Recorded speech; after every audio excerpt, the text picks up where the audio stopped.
سورہ ناس چند گزارشات۔ اعوذ باللہ من الشیطان الرجیم، بسم اللہ الرحمن الرحیم، قل اعوذ برب الناس،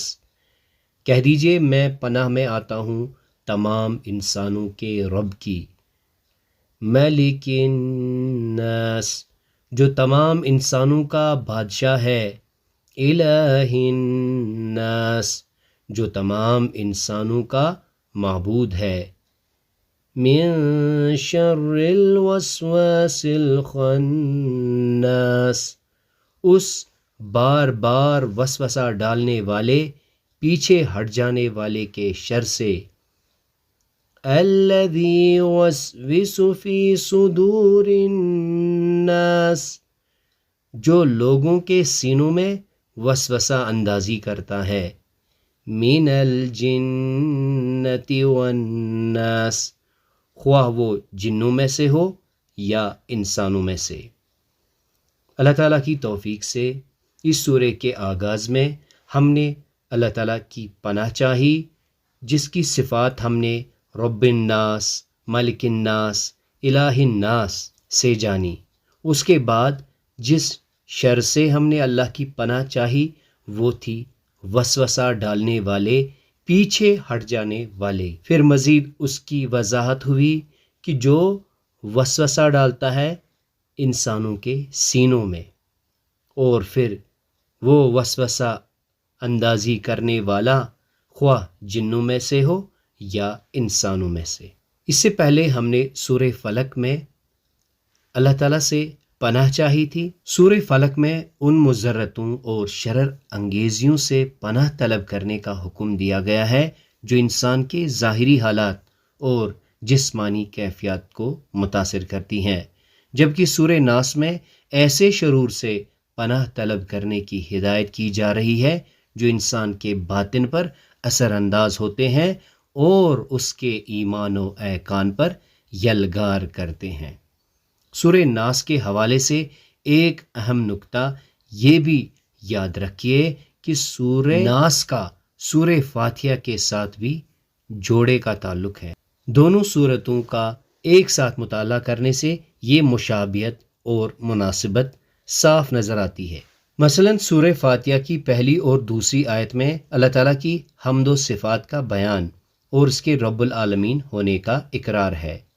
الحمد للہ رب العالمین الرحمن الرحیم، جبکہ سورہ ناس کی پہلی آیت میں تمام انسانوں کے رب سے پناہ طلب کی گئی ہے، قل اعوذ برب الناس۔ دونوں سورتوں کی اگلی آیت مالک یوم الدین اور یہاں پہ ملک الناس کی لفظی معنوی مشابہت بہت ہی واضح ہے۔ اس کے بعد سورہ فاتحہ میں اللہ سے مدد مانگنے اور اس کی عبادت کرنے کے عہد کے ساتھ اس سے ہدایت کی درخواست کی گئی ہے، ایاک نعبد و ایاک نستعین اہدنا الصراط المستقیم، جبکہ اس کے متوازی سورہ ناس میں اللہ تعالیٰ کی معبودیت الہ الناس کے اقرار کے ساتھ وسواس کے خلاف اس کی پناہ طلب کی گئی ہے، من شر الوسواس الخناس۔ ظاہر ہے کہ سیدھے راستے پر چلنے کے لیے مدد طلب کرنا یعنی استعانت، اور شیطان کے حملوں سے پناہ مانگنا یعنی استعاذہ باہم ملتی جلتی اصطلاحات ہیں کہ اللہ ہم تیری عبادت کا وعدہ کرتے ہیں مگر ہم تیری مدد کے محتاج ہیں، اس کے لیے ہمیں تیرے سہارے اور تیری پناہ کی ضرورت ہے تاکہ تیری پناہ میں آ کر ہم شیطان کی وسوسہ اندازی سے محفوظ ہو جائیں۔ اس زاویے سے ان دونوں صورتوں کا جائزہ لیا جائے تو سورہ ناس سورہ فاتحہ کا عکس یا مثنیٰ بنتی نظر آتی ہے۔ معوذتین یعنی سورۃ الفلق اور سورۃ الناس میں پناہ مانگنے کے لحاظ سے جو جامعہ کلمات اور جو مؤثر دعا ارشاد ہوئی ہے اس کی اہمیت و فضیلت حدیث میں اس طرح بیان ہوئی ہے۔ عقبہ بن عامر کہتے ہیں کہ رسول اللہ صلی اللہ علیہ وسلم نے مجھ سے فرمایا، مجھ پر ایسی آیات نازل ہوئی ہیں جو بالکل بے مثال ہیں، یعنی معوذتین۔ اللہ تعالیٰ ہماری حفاظت فرمائے، اللہ تعالیٰ ہمیں ظاہری اور باطنی برائیوں سے بچائے، اللہ تعالیٰ ہمیں ہدایت دے۔ سبحانک اللہم و بحمدک، اشہد ان لا الہ الا انت، استغفرک و اتوب الیک۔